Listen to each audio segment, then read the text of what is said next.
Hello guys, welcome to my channel. मेरा नाम शहनाज है। कैसे हैं आप सब? तो आज की मूवी है हॉस्पिटल, जो कि एक हॉरर मूवी है। ये एक चाइनीज मूवी है। तो आइए स्टोरी शुरू करते हैं।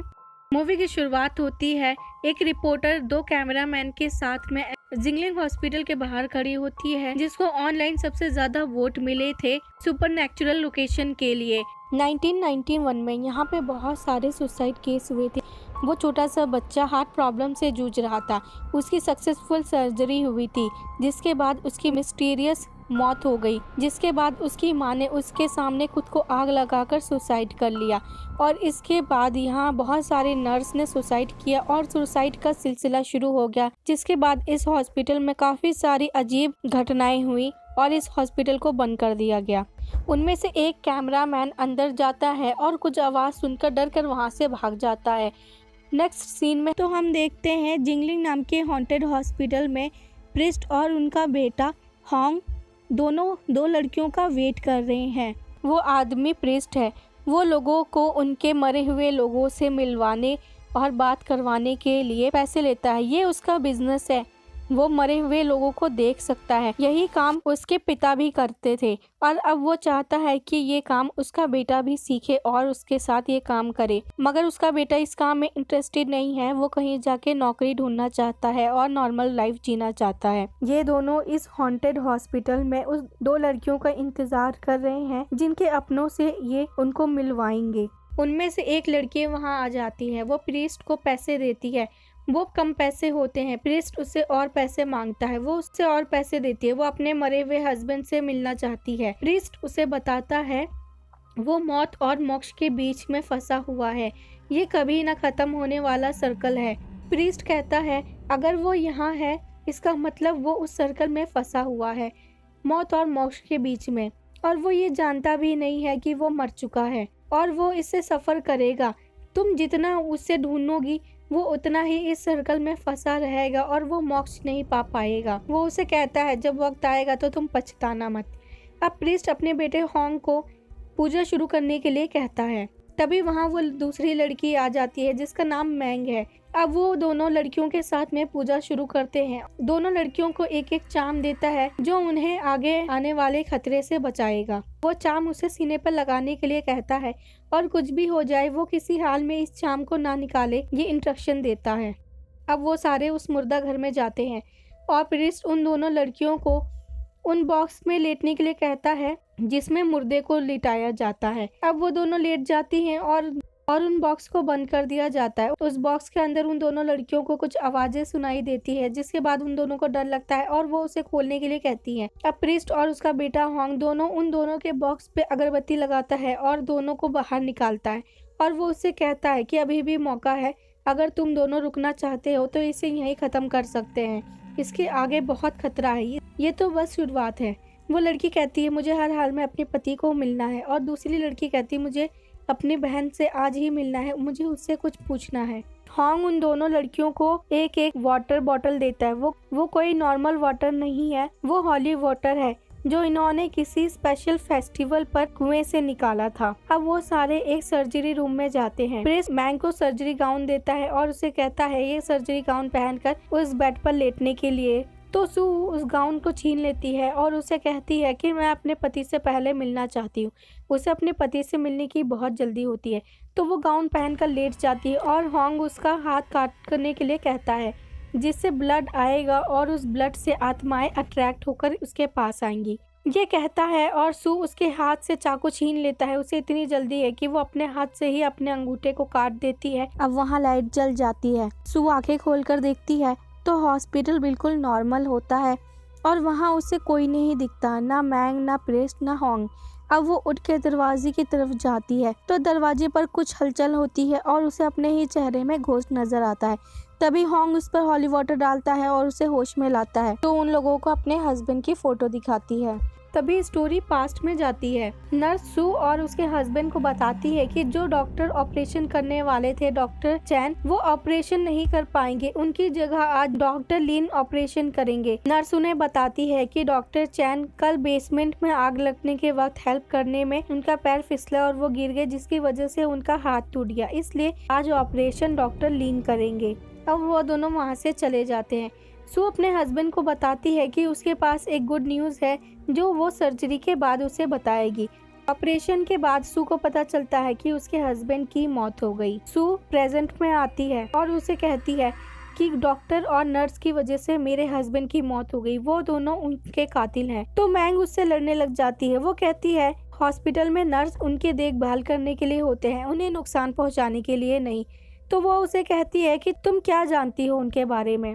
मैंग उस कमरे से निकलकर बाहर कहीं जाती है। उसके पीछे प्रिस्ट और सू दोनों उसको रोकने के लिए जाते हैं। मैंग एक कमरे में जाके दरवाजे के पीछे छुप जाती है। प्रिस्ट और सू उस रूम में जाते हैं तो वो पीछे से दरवाजा बंद कर देती है और उसे कहती है कि यहाँ मेरी बहन काम किया करती थी, ये वही कमरा है। मेरी बहन यहाँ नर्स थी। बहुत काम करने और बहुत थकान की वजह से उसको मेंटल ब्रेकडाउन हुआ और वो एक्सीडेंटली विंडो से गिर गई। सू को कहती है तुम जैसे लोगों की वजह से मेरी बहन मर गई। अब स्टोरी फिर पास्ट में जाती है। नर्स के पास रखा फोन बजता है। नर्स उस फोन कॉल को रिसीव करती है तो उसपे सू के लॉयर बोलता है कि उसके हस्बैंड की डेथ के लिए वो लोग उस पर केस करने वाले हैं। ये सुनकर वो लड़की बहुत परेशान हो जाती है और उस फोन को नीचे रख देती है। वो सामने खड़ी होकर जाने लगती है तो सामने वॉल पर उसे एक परछाई सी नजर आती है जिसे देखकर वो डर जाती है। उसके बाद वो उठ के वॉशरूम जाती है। वॉशरूम में शीशे में वो अपने चेहरे में किसी और का चेहरा देखती है और वो फिर डर जाती है और वो बाहर निकलती है।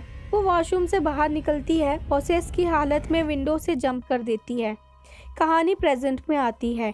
मैंग सू से कहती है अगर वो आज अपनी बहन को नहीं मिली तो वो किसी को नहीं छोड़ेगी। तो सू उसे कहती है इसमें हमने क्या किया है। एक अनजान शक्ति मैंग को खींच के विंडो के पास ले जाती है और वो नीचे गिरने उससे पहले प्रिस्ट को जला के कुछ मंत्र पढ़ता है और वो बच जाती है और प्रिस्ट से कहती है मुझे पता है आप अपनी जान जोखिम में डाल रहे हैं मगर मुझे अपनी बहन से मिलना है।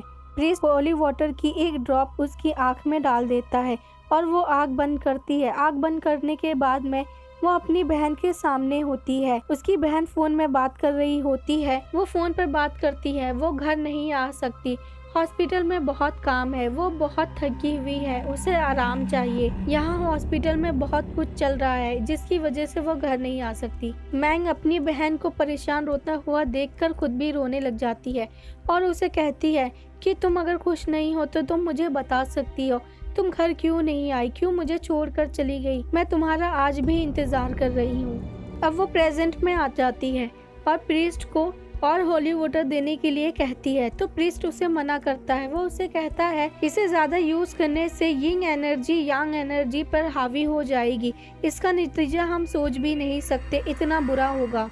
मैंग होली वाटर छीनने लग जाती है और इसी कोशिश में वो बोतल नीचे गिर जाती है और टूट जाती है। सामने वाले रूम में कुछ हलचल होती है जिसे देख मैंग अपनी बहन को बुलाते हुए उस रूम में चली जाती है और वहाँ का दरवाजा बंद हो जाता है। हॉन्ग उसे बाहर आने के लिए बोलता है। तभी वहाँ तूफानी हवा चलती है और विंडो का कांच टूट जाता है। हॉन्ग वहाँ से निकलने के लिए बोलता है। सू पूछती है कि ये सब कैसे हो रहा है तो वो बताते हैं होली वाटर से आत्माएं अट्रैक्ट हो रही हैं, अब उन्हें यहाँ से निकलना चाहिए। तो सू कहती है कि मैंग का क्या होगा तो वो उसे कहते हैं कि हम लोग उसके लिए बाद में आ जाएंगे और वो लोग अब जाने लगते हैं। सामने दरवाजे पर कुछ आवाज आती है और दरवाजा खुलता है तो वहाँ से एक औरत का भूत व्हीलचेयर लिए जिस पर एक बच्चे की डमी रखी है आगे बढ़ती है और वो औरत का भूत प्रीस्ट की बॉडी में एंटर कर जाता है। सू और हॉन्ग दूसरे रूम में भाग जाते हैं और खुद को लॉक करके बेड के नीचे छुप जाते हैं। प्रीस्ट वहाँ डोर ओपन करता है और वहाँ अंदर जाके चारों तरफ देखता है और बाहर आ जाता है। हॉन्ग बाहर निकलता है और उसे देखता है और फिर डोर बंद कर लेता है। मैंग अपनी बहन के पास जाती है और उसे कहती है तुम मुझे अकेला छोड़कर क्यों चली गई, अब मैं तुम्हारे बिना कैसे रहूंगी। ये सुन के उसकी बहन उसे गले लगा लेती है और वो दोनों साथ में विंडो से जंप कर देते हैं। सू हॉन्ग से पूछती है ये सब क्या हो रहा है, प्रीस्ट कैसे पोसेस्ड हो गया। तो बताता है कि वो कैंसर की लास्ट स्टेज पर है। जो मरने वाला इंसान होता है उनकी बॉडी पर यंग एनर्जी हावी हो रही है, इसलिए वो आसानी से पोसेस हो पाए। इसी का फायदा घोस्ट ने उठा लिया। तो हॉन्ग उसे कहता है अगर तुम्हें अपने हस्बैंड से मिलना है तो उसे प्रीस्ट को डिमोन के कंट्रोल से बाहर निकालना होगा। तो वो पूछती है कैसे। तो वो उसे बताता है हमें डैड की सोल को वापस लाना होगा, और वो उसे बताता है कि अगर डिमोन मिले तो उसके सामने अपनी सांस रोक लेना। अब दोनों उसके डैड को ढूंढने के लिए जाते हैं। यिंग वाटर निकालता है और उसे जमीन पर डाल देता है। यिंग वाटर यिंग एनर्जी को फॉलो करते हुए उसके पास जाएगा और ये दोनों उसे फॉलो करते हुए प्रीस्ट को ढूंढ सकते हैं। वो दोनों उस वाटर को फॉलो करते हुए ऊपर जाते हैं, जहाँ सीढ़ी पर ऊपर और नीचे दोनों तरफ से घोस्ट आ रहा होता है और वो दोनों बीच में रुक जाते हैं। वो दोनों उसको देखकर अपनी सांसें रोक लेते हैं और डिमोन वहाँ से चली जाती है। जैसे ही वो दोनों दोबारा सांस लेते हैं, दीवार से 2 हाथ निकलते हैं और सूखा गला दबाने लग जाते हैं। हॉन्ग उन दोनों हाथों पर होली वाटर डाल देता है और हाथ गायब हो जाते हैं। वो दोनों एक रूम में जाते हैं जहाँ लोग जल रहे होते हैं। सू हॉन्ग को चार्म निकालने के लिए बोलती है। हॉन्ग चार्म निकालता है और सू को देता है और वो सू को कहता है हम ये सब जो देख रहे हैं ये सब डिमोन का बनाया हुआ जाल है। अगर हम उसे अपना डर दिखाएंगे तो वो हमको प्रोसेस कर पाएगा, पर हमें उसे मौका नहीं देना है, हमको बस आगे चलते जाना है। वो सू को घोस्ट ऑयल देता है। वो दोनों मंत्र बोलते हुए आगे बढ़ते हैं। तभी सू को अपने हस्बैंड की आवाज आती है। वो उसका नाम ले रहा होता है। हॉन्ग उसे कहता है ये सब भ्रम है, डिमोन का बनाया हुआ, पीछे मत देखना। वही आवाज दोबारा आती है और फिर वो पीछे मुड़कर देख लेती है और कुछ होता है और वो दोनों पास्ट में चले जाते हैं। वो दोनों जब अब आंखें खोलते हैं तो अपने आप को उसी हॉस्पिटल में देखते हैं।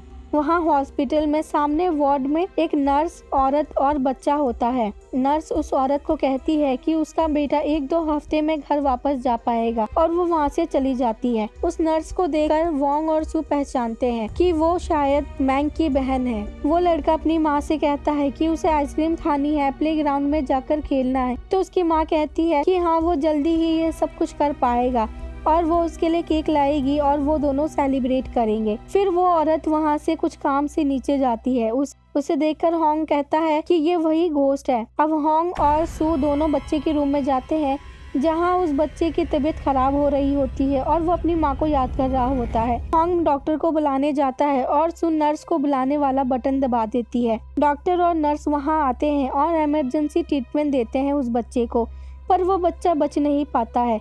उसकी माँ टूट जाती है, वो बहुत रोती है। तो उसे कहती है मैं समझ सकती हूँ अपने किसी को खोने का डर क्या होता है, मैंने भी किसी को खोया है और कभी उसे भूल नहीं पाऊंगी और इस दुख से कभी बाहर नहीं आ पाऊंगी। तो वो कहती है मैं उसे खो नहीं सकती, तुम समझी, मैं उसे खो नहीं सकती। वो औरत कहते हुए बाहर जाती है और वहाँ से एक अल्कोहल की बोतल उठाती है और चुपके से वो लेकर नीचे की तरफ जाती है बाथरूम में। उसके पीछे पीछे सू भी वॉशरूम में जाती है और उसे सुसाइड करने से रोकती है। वो औरत सू को धक्का देके टॉयलेट के कैबिन में बंद कर देती है। सू हॉन्ग को आवाज लगाती है, उसे हेल्प करने के लिए बुलाती है। उसी के साथ वाले कैबिन में नर्स भी बैठी होती है जो बोल रही होती है मैं बहुत थकी हूँ, मुझे रेस्ट चाहिए। तभी लाइट चली जाती है और वो घोस्ट बाहर होती है। अचानक वो गायब हो जाती है और अब वो दरवाजा खुल जाता है और सू बाहर निकलती है तो सामने बच्चे की डमी व्हील चेयर पर होती है और उसी की तरफ बढ़ रही होती है। सू वॉशरूम से बाहर निकल जाती है। उसे हॉन्ग मिलता है। वो उसे कहता है ये सब भ्रम है, डरो मत। सू उसे बताती है डिमोन ने अल्कोहल ले लिया, वो खुद को जलाने के लिए गई है। अब वो दोनों उसे ढूंढते हैं। हॉन्ग अपने डैड की खांसने की आवाज सुनता है बट सू को सुनाई नहीं देता। वो अपने डैड को ढूंढने के लिए जाता है। सू अकेली हो जाती है। दूसरी तरफ डिमोन औरत खुद पर अल्कोहल डाल लेती है। डिमोन औरत बेटे को और खुद को आग लगा लेती है। डॉक्टर चैन आग देखकर कपड़ा लेकर आते हैं बुझाने के लिए। उनका पैर फिसलता है और वो गिर जाते हैं और उनका हाथ टूट जाता है। तभी वहाँ नर्स आती है और वो मदद के लिए आवाज लगाती है। वो दोनों माँ बेटे जल चुके होते हैं। नर्स को दूसरी तरफ दीवार पर उस औरत की परछाई दिखती है। हॉन्ग को उसके डैड मिलते हैं। उसने उसे कभी फ्रीडम नहीं दी, इसके लिए वो हॉन्ग को सॉरी बोलता है और वो उसे पैसे देता है और वो उसे कहता है कि वो दूसरे शहर जाके नौकरी ढूंढे, जो उसे पसंद है वो करे। तभी वहाँ सू आती है और क्रिस्ट की हालत के बारे में हॉन्ग से पूछती है तो वो उसे कहता है तुमको तुम्हारे पति से मिलवाने के लिए उनकी पहले ही बुरी हालत हो गई है, यहाँ की आत्माएं बहुत स्ट्रांग है और उसे जाने के लिए कहता है। तो सू उसे कहती है, तुमने गारंटी ली थी मुझे मेरे मरे हुए पति से मिलवाने के लिए, मुझे अपने पति से मिलना ही है। तो होंग उसे कहता है, हमारे पास कोई चॉइस नहीं है, मैं तुम्हारे पैसे तुम्हें रिफंड कर दूंगा। तभी वहाँ डिमोन आ जाती है और दोनों को दीवार पर पटक देती है और होंग को कहती है कि उसे होंग का दिल चाहिए अपने बेटे के लिए। होंग सू से ऑयल मांगता है। सू बोतल निकालती है और बोतल नीचे गिर जाती है।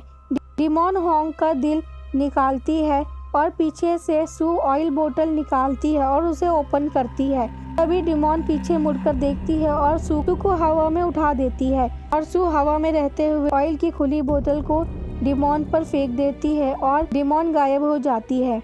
होंग का दिल अपनी जगह पर वापस पहुंच जाता है। होंग सू को कहता है यहाँ से जाने के लिए, पर वो नहीं मानती। वो अपने हस्बैंड से मिलना चाहती है। तो वो उसे कहता है, अब हमारे पास ना होली वाटर है और ना घोस्ट ऑयल। बिना होली वाटर और घोस्ट ऑयल के यहाँ रहना किसी सुसाइड से कम नहीं है। पर वो नहीं मानती। वो कहती है, मैं ये सब सोच कर आई थी, मुझे पता था कि इसका अंत कुछ अच्छा नहीं होगा। तो प्रीस्ट से पूछती है कि आप मरे हुए लोगों को कैसे देख पाते हो। तो वो बताता है, मैं कैंसर की लास्ट स्टेज पर हूँ, मैं मौत के बहुत करीब हूँ, मेरे पास तो कुछ दिन का वक्त भी नहीं है, इसलिए मैं मरे हुए लोगों को देख पाता हूँ। जो मौत के करीब होते हैं वो मरे हुए लोगों को देख सकते हैं। तो होंग और प्रीस्ट को अभी तक के साथ के लिए थैंक बोलकर वहाँ से चली जाती है दूसरे कमरे में। वो ऑपरेशन रूम में जाती है और वहाँ जाके वो अपना हाथ काट लेती है और बेड पे लेट जाती है और जब आँख खोलती है तो वो पास्ट में होती है जहाँ उसके पति का ऑपरेशन चल रहा है। वो अपने पति को जागने के लिए कहती है, उसके साथ रहने के लिए कहती है। सू को होश आता है। वो इस बार अपने हाथ की नस गहरी काटती है। अपने पति से कहती है कि बस थोड़ा और इंतजार करो मेरा, मैं बहुत जल्दी तुम्हारे पास आने वाली हूँ। कुछ देर बाद कोई उसके जख्म पर पट्टी रख दूसरी तरफ प्रीस्ट होंग को पैसे देता है और अब वहाँ से जाने के लिए कहता है। होंग उसे अपने साथ चलने के लिए कहता है और तभी वो मर जाता है। दूसरी तरफ सू अपने पति के साथ होती है। वो सू को समझाता है कि ये छोटा सा ऑपरेशन है और तुम मुझसे भी ज्यादा नर्वस हो रही हो, ये बस छोटी सी सर्जरी है, डॉक्टर ने कहा है सब ठीक होगा। वो उसके सीने से निकलता हुआ खून देखती है और उसके गले लगकर रोने लग जाती है और वो उसे गुड न्यूज सुनाती है कि वो प्रेग्नेंट है। ये सुन के वो भी रोने लग जाता है। सू के सामने एक फांसी पे लटकती हुई लाश होती है।